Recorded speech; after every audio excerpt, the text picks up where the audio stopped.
Hello class, my name is Maria. And I'm Jennifer.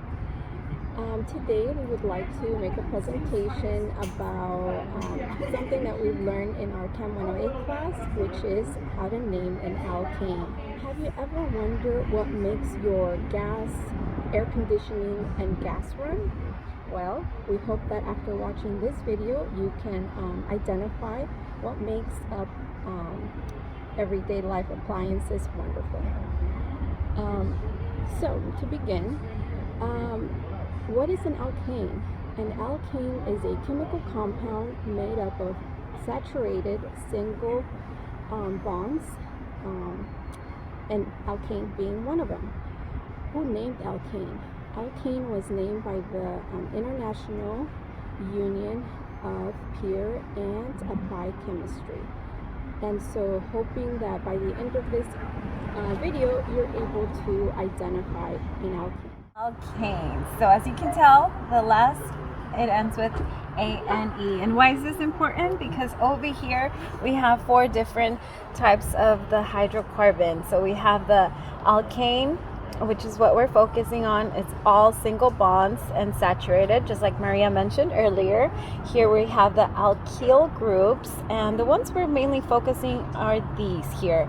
And then we have the prefix for naming the parent chain. Steps that we will be following. So step 1, name the longest parent chain. Step 2, name any alkyl group substituents.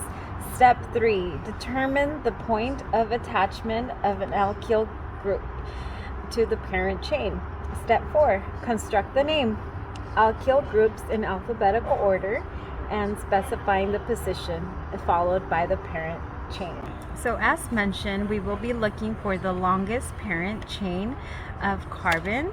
And so we'll start on this end here. So that's 1, 2, 3, 4, 5, and 6. And there is no substituents. This will be a hexane alkane. So we came up with hexane for this last example because there was 6 carbon. There is the prefix hex. So we add the hex with the A-N-E. So here's an example of a parent chain with a substituent group. So again, we will start with the longest parent chain. So 1, 2, 3, 4, 5, 6, and 7.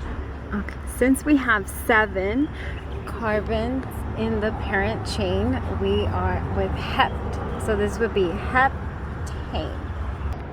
Now we need to name the alkyl group substituent.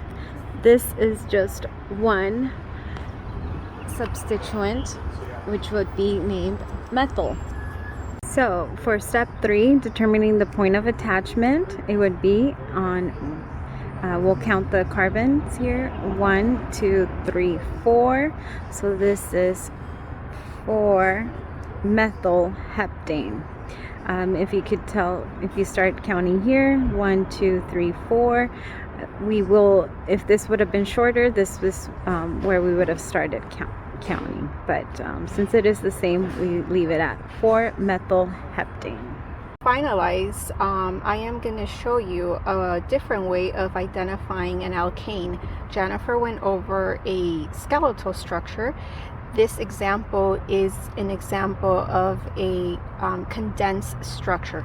So if you were ever given a question on how to name this alkane, we're going to start off by naming from the identifying the longest parent chain, which is this whole line, and then we are going to identify any substituents, which we have 3 of them.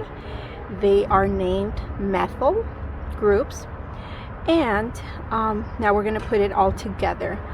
So since we have 3